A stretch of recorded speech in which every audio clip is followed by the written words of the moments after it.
Fired Up Friday, Forgiveness Friday. Here we are. Javier Milei says that he originally thought that leftism was a disease of the mind.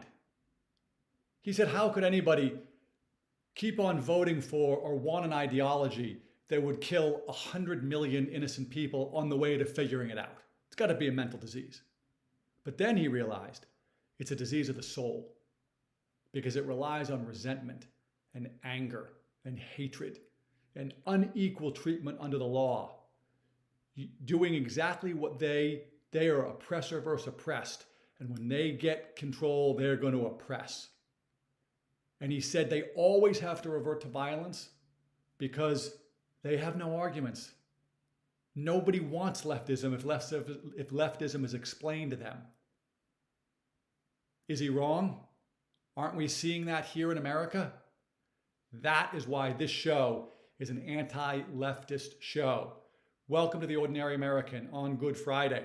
I'm your host, Paul Sarkis. We call it Forgiveness Friday, Fired Up Friday. We call it a lot of things. Today, the name of the title of the show is that government is not supposed to be a jobs fair or a jobs program. Okay, we're going to get into that. I do want to first touch a little bit on the Pam Bondi situation. I'm not going to do all the analysis of whether she was good or bad. There's a lot of other people doing some great work on that. I'm uninterested in her tenure. The next play is the most important play. Okay, we're moving on. But what I do want to focus us on is Trump has never had an attorney general who's really on his team. Certainly not Sessions, who was an absolute disaster and essentially kicked off all of the Russia hoax and all of the nonsense by recusing himself from these things. That was a disaster. And the Rod Rosenstein, it was a disaster. And even Barr was not with him. And even though he said nice things about Bondi, great, he's the president, he knows better than I do. We're moving on, and I hope he finally gets somebody who's really on his team. Now, I have my doubts because I've seen what John Thune has done with the Senate with the Save America Act. So who can he get through? John Thune won't even let the Senate go into recess when they're on recess because he's afraid that the president will use recess appointments, which he will, because all presidents do. And as I said before, Trump is the only president in history whose own party prevents him from doing recess appointments. So what are we looking at for the Attorney General? I don't know. But I'm rooting for some of the names. I mean, I've heard a lot of names. Harmeet Dillon, Mike Lee, please keep the senators in the Senate. And by the way, I don't think he really wants it. I think that that's probably the Democrats saying, hey, we want him out. He's a Save America guy. Anyways, I just wanted to focus us on that. He's never had an attorney general that was really with him, which has been part of the problem. So let's hope he gets one that's really with him. And let's hope they get down to the treason and the coup. All right, I wanted to mention that. But we are an anti-leftist show. Milei described the leftists perfectly. We're anti-leftist, which means we're anti-Democrat. Stop voting for Democrats. It's breaking yourself into jail and it's breaking others into jail without their consent. And I know the lefties love to worry about consent. If you haven't, or if you're a young person who wasn't around, the Attorney General under Obama was a guy by the name of Eric Holder. Totally corrupt. Essentially sold guns to the cartels to try to come up with some scheme that showed that they needed more gun control, and the guns ended up murdering a federal agent. Just awful. But he announced to the world that he was the president's wingman. Can you imagine if the next attorney general came out in the hearing and said, by the way, I just want everybody to know I'm the president's wingman? How would that go over? How would he be treated? I mention that because one of the things that Milei mentioned was unequal treatment under the law. It is a foundational principle of leftism. They cannot have fair treatment under the law because everything they do is lies, deceit, criminal, theft. There's no honesty. So if you were treated equal under the law, they'd all go to jail. Bukele says this when he says, getting rid of the criminals is important, but getting rid of the corrupt judges is more important. Okay? Trump deserves an attorney general who's on his team. John Kennedy had Robert Kennedy, Merrick Garland. He was such a, what a criminal. But he was on Biden's team. So we want to keep an eye on that. And we want to keep an eye on the leftism and how it flows into all these things. Unequal. Trump can't get anything passed through the Senate. They won't even go on recess so we can have recess appointments. He can't even get regular judges appointed, never mind an attorney general. Okay, that's unequal. Leftism relies on that. Okay, I wanted to mention that because I think that that's important. Does that make any sense? It seems important to me what Milei said. It's not a mental disorder, it's a soul disorder. You know, I'm just thinking I'm going to tie in some Hayek here because it's so important. The left convinces young people and others that they're more compassionate and that they are righteous and the other people are greedy capitalists and horrible people. And somehow or another, we're supposed to believe, and people do believe it, that take somebody and give them essentially supreme power wrapped in government and they're going to be good. Human nature doesn't work that way. Power corrupts, absolute power corrupts, absolutely. We've all heard it. People don't become suddenly good because they get the power of government. That's what the left wants you to believe.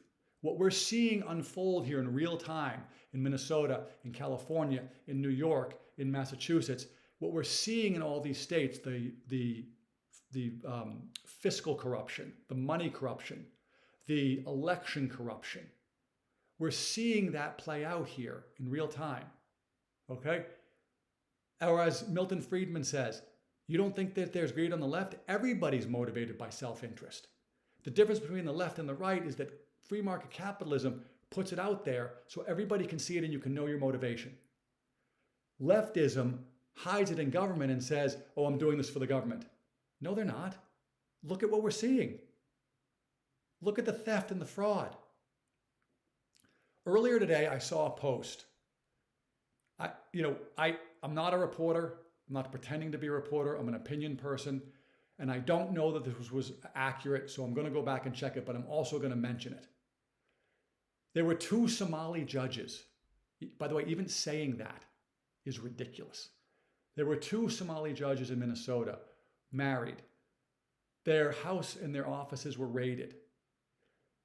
They are being accused of being working for the cartels, having cocaine in their house, large amounts, plus money, large amounts, cash, and generally running essentially a giant scam where through their courts, they were doing lesser charges or no charges on certain people, bigger charges on other people, money laundering, and a whole bunch of other things.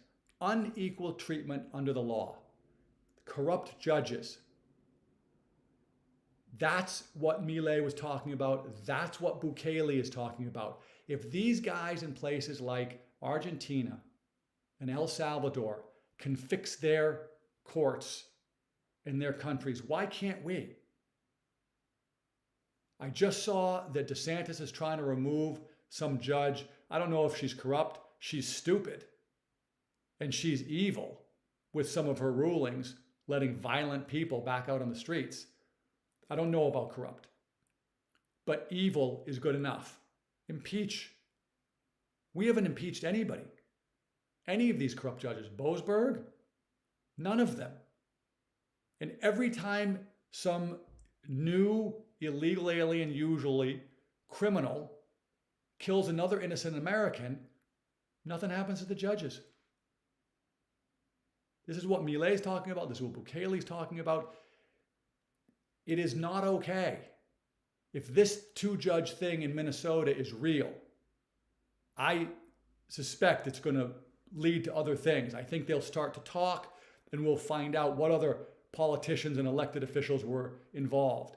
And then go back to our problem with the Senate and with the Supreme Court, with what I call the Edward the Longshanks immigration policy of birthright citizenship. Why are two Somalis judges?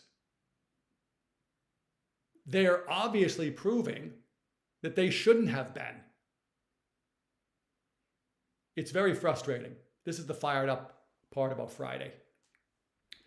We'll get to the other parts, but this is the fired up part. So I'm going to look into those judges, but you should look into it too. That is crazy. So the title of the show, took me a long time to get there, is that government shouldn't be a jobs program. It's not a jobs fair. Okay? But it obviously is now. A lot of my background is at the state level, writing legislation, lobbying for legislation, lobbying against legislation for the companies that I was involved in, trying to get things passed, working with regulators, trying to get regulators to help us versus hurt us, a whole bunch of things. It is the legislative process, if you can't tell, is a blood sport. And it is absolutely used by companies to get an advantage over their competitors. Why am I bringing that up in relation to a jobs program? 35 years ago, I was working in Massachusetts on some legislation. Maybe it was even longer than that. I can't remember. Long time ago. I'm old. A very powerful at the time state senator, who I'm not going to mention his name because I don't have his permission, but I learned a lot from him. He was a Democrat, but everybody in Massachusetts was a Democrat. So if you wanted something passed, you had to work with them.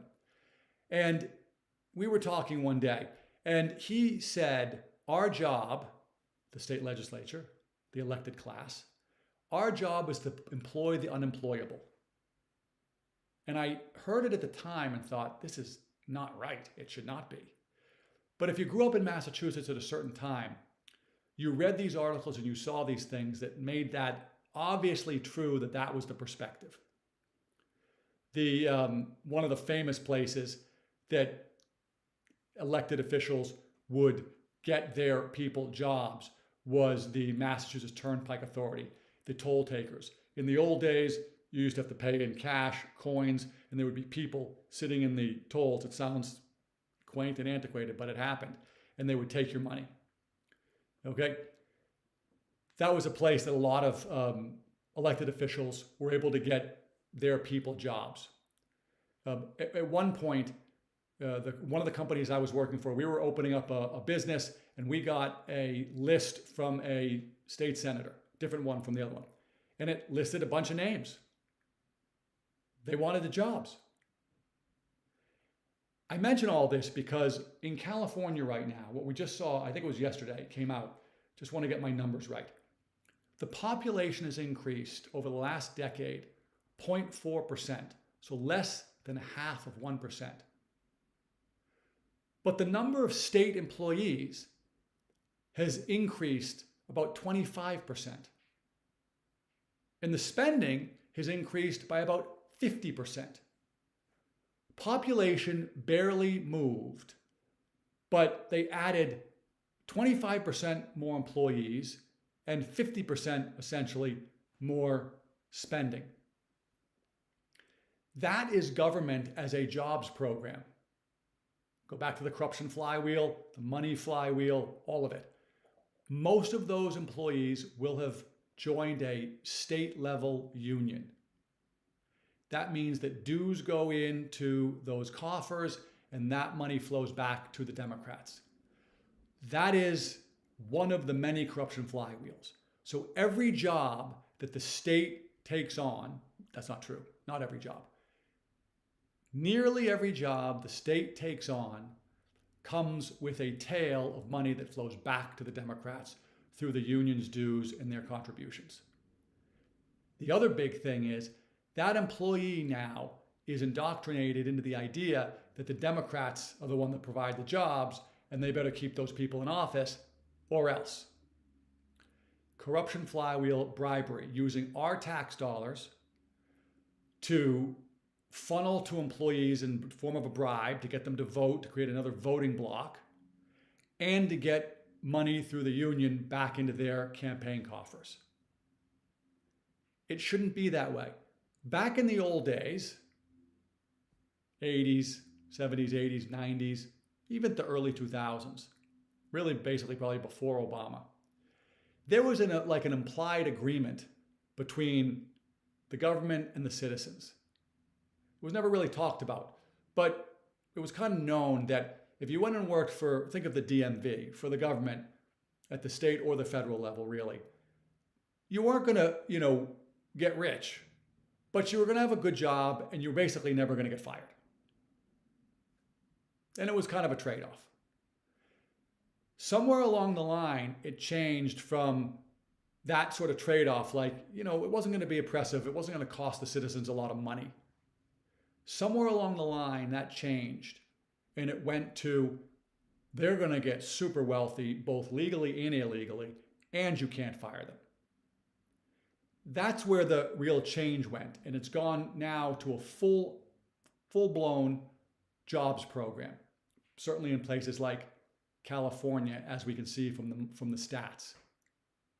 And then we see, of course, I always mention it, the insider trading down in Congress, but every level of government has their own grift. Every level. They get their approvals, they then go become a developer maybe in some place, and now they've got the people in there that are their friends that they put in places and they get their stuff.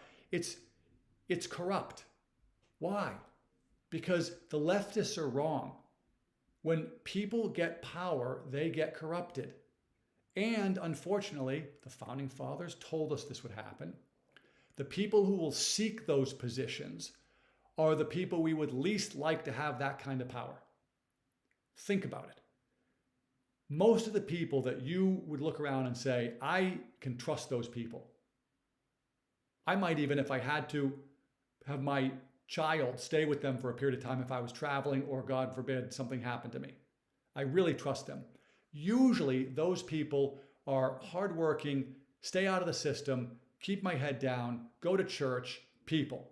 Just leave me alone. That doesn't work anymore. That attitude, which is, by the way, I think most ordinary Americans sort of have that attitude. The left doesn't. The left seeks out the power.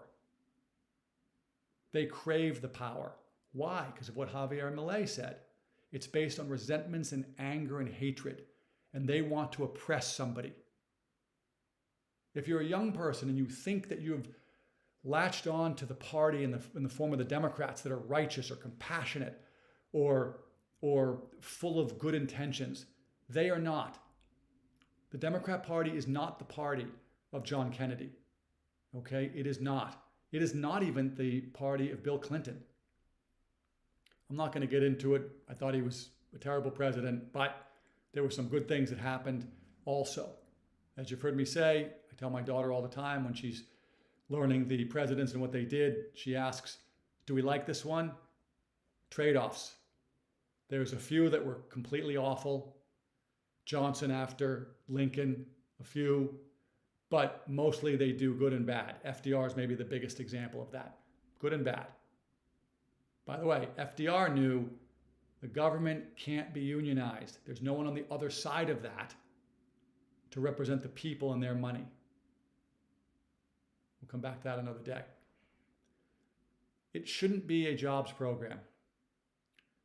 The Democrats have corrupted California.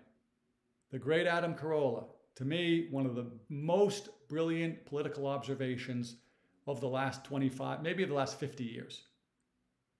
Why aren't all Democrats around the country flocking to Los Angeles? Why are they leaving? It is single party rule, which they worked to get in, to put in all of the policies that they said they wanted. And then when they got them, they're all leaving. By the way, there's a great article in the Wall Street Journal. It's behind a paywall. I'm not making a recommendation to get the Wall Street Journal. They've turned into, a big anti-Trump paper, except for a few people on a few occasions. But it was about the entertainment industry, and it shows the jobs leaving LA. Why? It's Democrats. They got everything that they wanted. They got their utopia. We were in total control. Why isn't that perfect? My answer to that is obvious. Because they broke themselves into jail. Voting Democrat is breaking yourself into jail. I say it all the time. It is so true. That is the mantra. Don't vote for Democrats unless you want to wind up like that, which is in a system that you voted for that hurts you. Leftism cannot work, has never worked, and will never work. It is based on a whole bunch of fallacies. The biggest one is that somehow when you give these people the power of government, all the greed, all the self-interest, all their anger and resentment and hatred will magically disappear. It'll be Zendo, and they'll be compassionate and help everybody. No, they're going to be like every other human in the history of humankind who was self-interested, except they're going to hide it. Okay? It is not a jobs program, and it should not be a jobs program. I just saw that Trump is, I think it's the 8th of the last 9 months that he has decreased the number of federal employees. This is good news. We don't want anybody to lose their job. But the federal government should not be a jobs program. We do not need that many people. That's great news. Okay, I want to transition, maybe get a little lighter. I don't know. Darkness overcomes me sometimes when I talk about these things. I want to talk about a couple of good things. That's one good thing. Another good thing. Trump has essentially eliminated illegal immigration. That actually, when you say it out loud, you got to think about that. My whole life, I've been told you can't stop it. He eliminated it. How? Partly from building a wall, partly by policing it, but more importantly, he is cracking down on the incentive of our money going to them. And they're going to do more of that. This is a great thing. If you're somebody like me, you look around and you think, our markets are so distorted by the illegal aliens. Not only their presence, but the fact that the left, Democrats largely use our tax dollars funneled through them that comes into our economy. That distorts the market. Look at the housing market. We don't really know. My contention is we don't really know what the housing market looks like almost anywhere. Why? Because it's been distorted for so long by the presence of illegal aliens and our tax dollars being funneled back into it. We're starting to see real decreases in housing costs. Austin, Texas, huge decreases. If I read it right, it's the lowest. I think the rents now are lower than they were in, I think, 10 years. I can't remember right now. Don't quote me on that. Maybe it was 2019 prior to COVID. Okay? But that's a good start. I just saw that in Arizona. The numbers are, I think somewhere, did I write it down? Yeah, somewhere like 8%, 7%, 6% in places like Glendale and Tempe and Scottsdale, I think is a little less, decrease in rents. How do we make housing more affordable? We don't need all the giant scams and the big heady ideas of we're going to take the money and we're going to put it into the nonprofit and the nonprofit's going to go help build the thing. And then we find out that the unit cost $1 million to build and scam. We don't need all that. Just get rid of the illegal aliens. Let's see what the market really looks like. Those are good things. Getting rid of illegals is making emergency rooms less crowded. It is taking out, what would you call them? Distractions or alternatives that teachers in public schools aren't necessarily equipped to deal with, which is people that don't understand the English language. So how do you teach both? Very difficult. Huge benefits to helping them get back to where they are. And Trump is showing that you can incentivize them. I think we've only deported 500,000-ish, but there's another, I think, 2.5 million that have gone on their own, and more will. That's good news. That is really good news. So those kinds of incentives. I saw that Tulsi Gabbard announced that they are investigating whether Fauci perjured himself. Great. I mean, it's pretty obvious when Fauci gets himself a blanket pardon that there's something going on, but we're going to find out about that. She's investigating that. That's good. We want that. And let's see what by the way, I didn't mention this at the beginning. Todd Blanche is the acting attorney general. He's one of the lawyers that defended Donald Trump through all of the lawfare nonsense. Let's see how he does. I don't have a strong opinion yet on him. I hope he is strong and gets stuff done. We've heard about this grand conspiracy investigation and grand jury down in Florida. That would be great to see something go. Why? Because if there's not a disincentive to do something, people will keep on doing it. If no one has a punishment for all of the conspiracies and the coups and the treason that was done over the last 10 years to us, the citizens, then all it's going to have been is a training ground for them to learn how to do it better. That Minnesota case with those two judges, the more of that happens, the bigger disincentive it is for other judges to participate in that stuff. It won't eliminate it, but it will help. So that's good news. Oh, one of the things I talk about a lot is the American system. You can go on the White House website, look up National Security Strategy. It's about a 35-page document. It is Trump's plan. It's the American system. I went over, I don't know if it was yesterday or the day before, a Promethean Action video where they broke down some of the key components of the national security strategy. One of them is to reindustrialize America. We need to make stuff.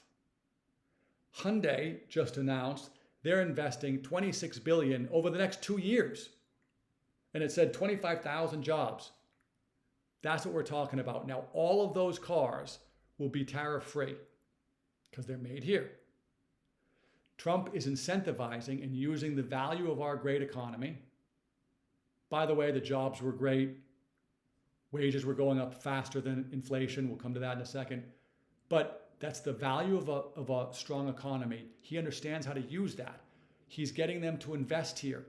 The more money they have invested in here, the more skin they have in our game. And then they don't face any tariff. Great plan. This is part of the American system to reindustrialize America. That was really great news to hear. I mentioned the other day, Nissan is doing a similar thing where they're investing and going to build many, if not most of their cars here. America is the most important market. So the incentive of build your plant here and you pay no tariff is a big incentive. And many of the companies are starting to do that. That is great. That's what we need. And remember, everybody pissed on Trump over this. You can't do this. You can't, it's going to take decades. We can't make things here. Wait and see. Let's just wait and see. Betting against Trump, which is essentially betting against us, so you're betting against yourself if you're an ordinary American, has been one of the worst bets in the last 10 years since he came down the escalator. He has been smarter and he has been right most of the time. So that's another good thing. Here's another great thing. A lot of you young people are probably too young to know who this person is. His name was David Daleiden. I think it was about 10 years ago. He was one of the original individuals who took a hidden camera and went out and tried to find wrongdoing. He got a Planned Parenthood of California person on videotape talking about how she sells the body parts of the babies that they abort. And where most people would have thought, that's horrendous, it's also against the law, and this will really help, stop a terrible injustice. No, not in California. The then Attorney General of California, Halfwit Harris, went after David Daleiden. I think I'm saying his name right. Daleiden. Sorry, David. And prosecuted him or persecuted him, depending upon the way you look at it. Well, all of the charges have now been dropped. It was a 10-year ordeal for him, and all the charges have been dropped. That is a great outcome. He brought awareness to a terrible situation. The government leftists, unequal treatment under the government. Javier Milei, it's part of leftism. It's why leftism is a disease of the soul. You sanction unequal treatment under the law. He broke no laws. He exposed a wrongdoing, and the state went after him. Why? Because that is not a message the state wanted out.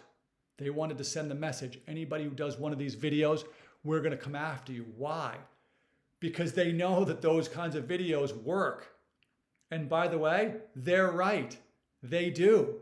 Look what's happening right now. They tried to silence guys like him, guys like Nick Shirley, guys like James O'Keefe, guys like Mudrucker. They tried to silence them, but they didn't. And now Daleiden, that ordeal is over. I suspect strongly you're going to start to see him come back into that world of investigative journalism with a vengeance. And this is another good thing. The laws should be better, okay, all true. But there are occasions where we, the citizens, not occasions, we always have to take things into our own hands. What do I mean by that? I don't mean go break the law. I mean, there are things we can do within the law. For example, I've mentioned in the past, if we can stay healthy physically, mentally, and spiritually, then we won't need to take the medicines that they're approving that's making us sick. Okay? If we can stay healthy financially, we won't need the government's help. Here's another case.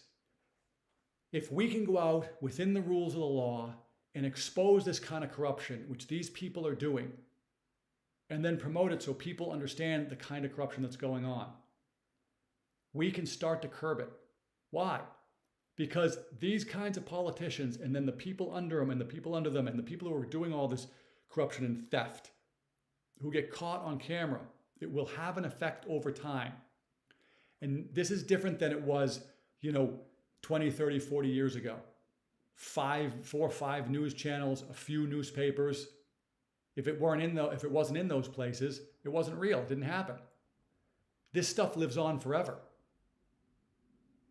People who want to vote Democrat can look at the Nick Shirley tapes of the fraud and theft that's going on in California, and they can choose to be deceived by that and say, well, I think that's okay. It's not okay, but they can't pretend they didn't see it.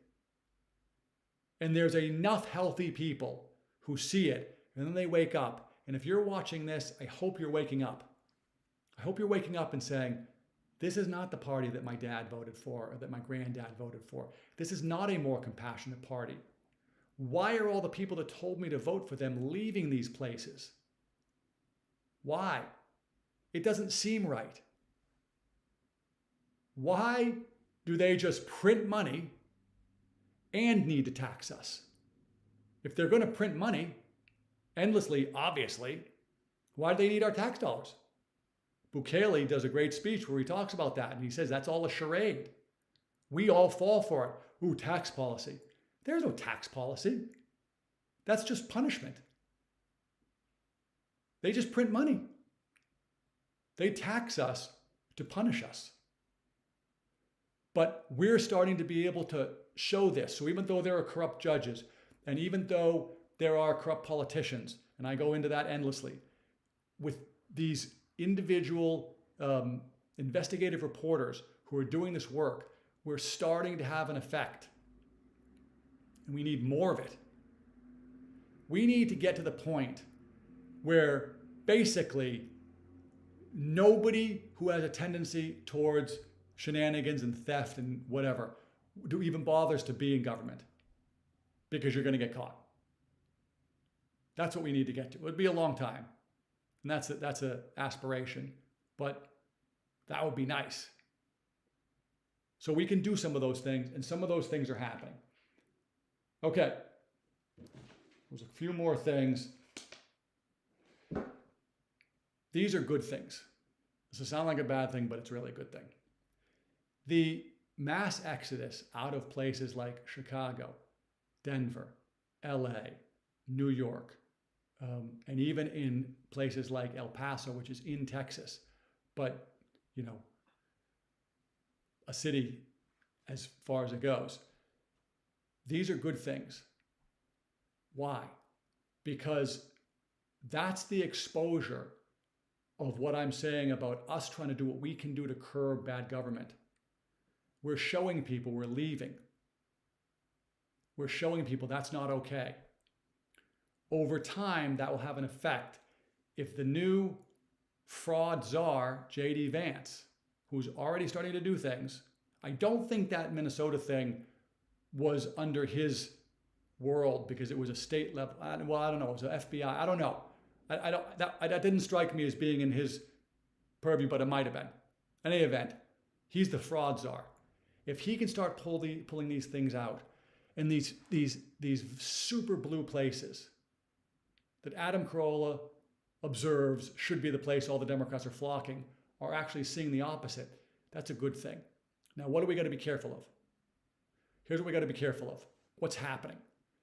None of these places are changing their policies. None of them. California doubles and triples down. New York doubles and triples down.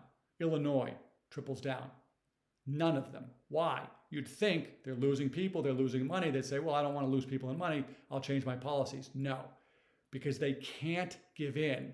Leftism, as Javier Milei said, relies on violence and control and unequal treatment under the law. They can't give in. Why are they not giving in?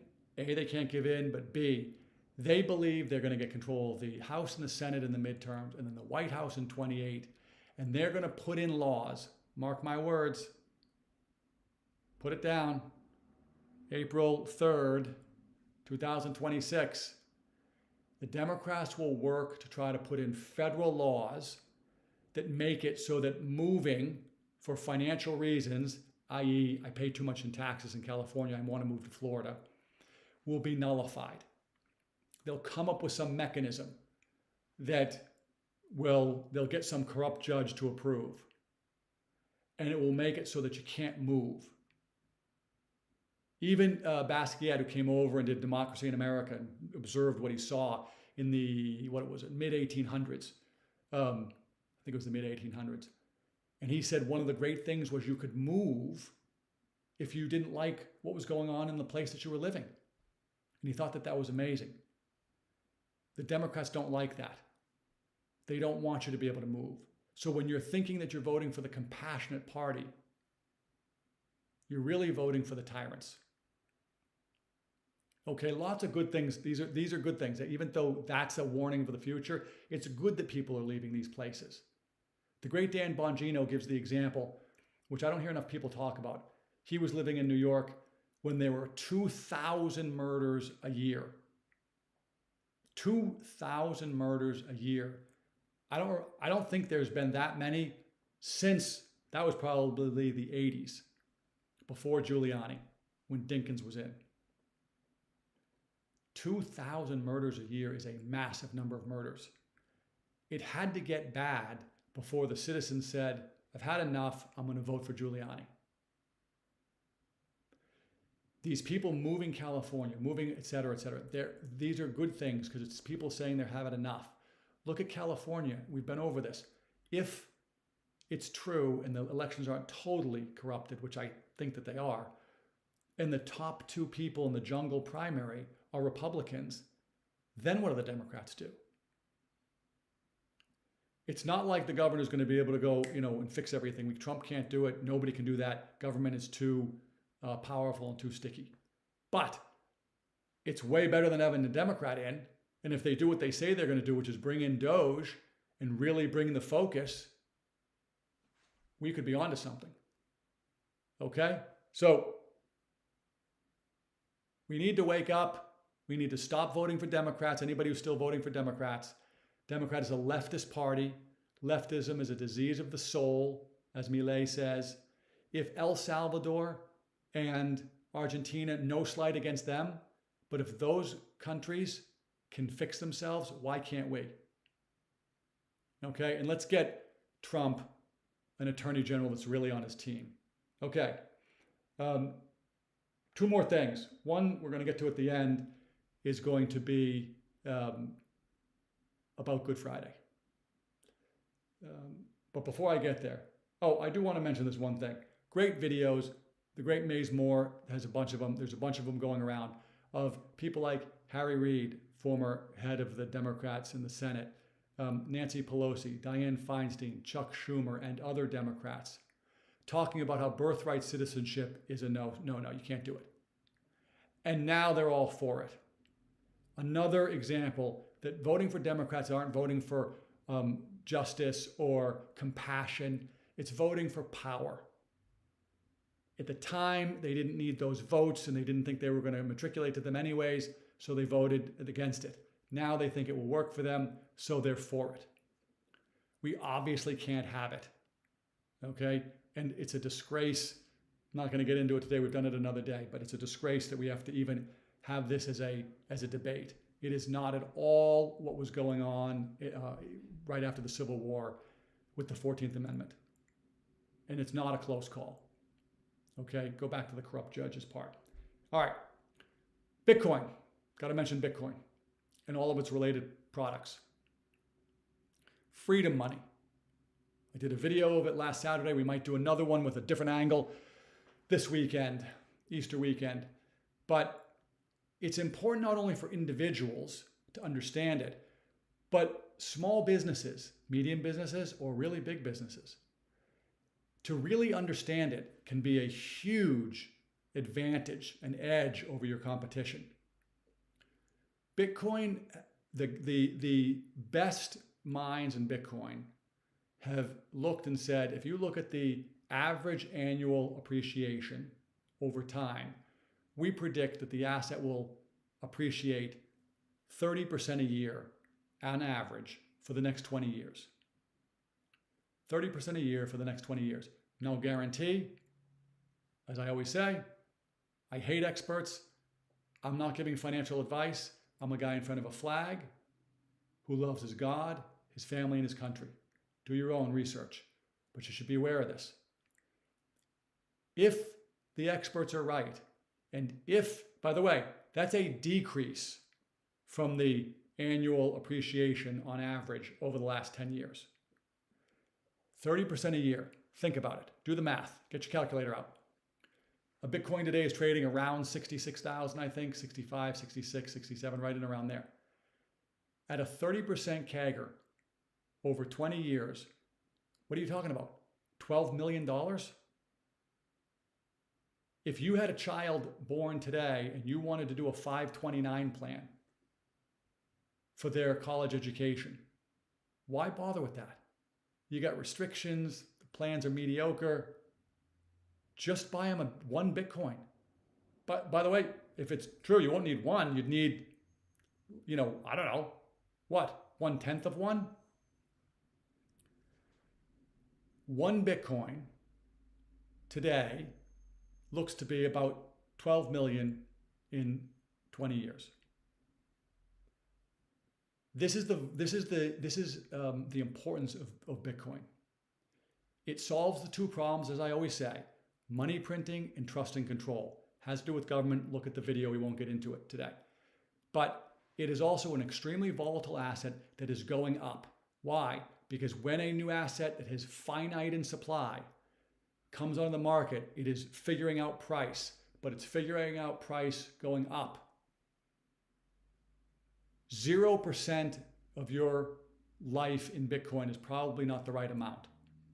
I wanted to mention that as an example of that's the kind of tool and use that Bitcoin can give somebody that can really change lives. Forget the 529 plan. Just buy a Bitcoin. And by the way, when you buy the Bitcoin, if you need it for some purpose in the middle, you can take it out and use it. 529 plan, they penalize you. It's a great tool and something everybody should understand. Then there's the digital credit instruments. STRC, SATA are the two main ones I like to focus on. Why? Because they take the volatility of Bitcoin. It might go up 60% in a year, it might go down 30% a year. Crazy volatility. You got to change your underwear if you're watching it all the time because you are going to poop your pants. You trade that for a steady return. For SATA, it's 12.75%. For STRC, it's 11.5%. The great Adam B. Livingston, he's in my thread. Go find him on X. He does incredible work on these products, on everything Bitcoin, but on these products. It is changing certainly personal finance, but business finance. And today I'm mostly talking to people saying, if you've got a business, a small business, you own a sandwich shop or a nail salon or a dry cleaner, some small business, if you have a plumbing business, if you have an electrical contracting business, anything, you should be looking into how Bitcoin and those digital credit assets and products can help your business grow and thrive. Even if you're a bigger company, there's lots of noise made about the fact that Michael Saylor has pitched Microsoft the idea of putting Bitcoin on the balance sheet. They should. They won't, but they should. Okay? Big companies can do it, small companies can do it. If you carry a lot of cash in your company because you make a lot of money and you need cash for future projects, think about casino companies. New casino opportunities come across rarely, but when they do, they're very expensive and they take time. If casino companies put their money into STRC or SATA and were earning 11.5 to 12.75%, tax deferred, by the way, tax deferred, that changes the nature of the treasury of that company completely. If they put some money in Bitcoin on their balance sheet for longer periods of time, changes it completely. Bitcoin is freedom money. Everybody should learn about it. It is anti-leftist. Why? Because they can't control it. You have your seed phrase. Now, yes, they can control, because it's part of the system, the digital credit instruments. But it's going to be harder as it gains more and more adoption and it being based on Bitcoin. So I wanted to mention those. Okay, I'm running a little late. It's Forgiveness Friday. It's Good Friday. I always wonder, and I've said this week, why is it Good Friday? Why do we... Good Friday just seems awful because Jesus is murdered on a cross. That doesn't seem good. What I've seen and listened to and heard, which makes sense to me, is that it's Good Friday for me if I turn into Jesus because he died for our sins. So if I'm willing to turn into Jesus, it's Good Friday for me because he was willing to do that. There's so much great content nowadays. You can look up, whether they be TV shows or movies, but you can also look up preachers and pastors and priests talking about these things. I love Father Mike Schmitz. I don't know him, as I always say, but he feels like a brother. But there's lots of others. Sinclair Ferguson is a Scottish preacher. He has some great stuff. It's Good Friday for me if I turn into Jesus. And I like to think of it that way. Okay, I appreciate you being here. I appreciate the likes and the follows. Please do more. If you can, pass it on. It helps get us in the algorithm, which is tough to get into. We want to try to help this fight of the left and the right. It's a spiritual fight. We try to spend some time on the spiritual. It's just important. I almost don't care if it turns some people off because it's so important. Okay, I hope people are finding their way more and more towards God, but we appreciate the likes. I'm terrible at these call to actions. The email, theordinaryamerican@proton.me. On the X, as I like to call it, The Ord American. That serves as our show notes. Like, follow, subscribe, pass it on. This is Good Friday. I hope you have a great Easter weekend. I'm going to have a great Easter weekend. I'm rooting for you. Please root for me.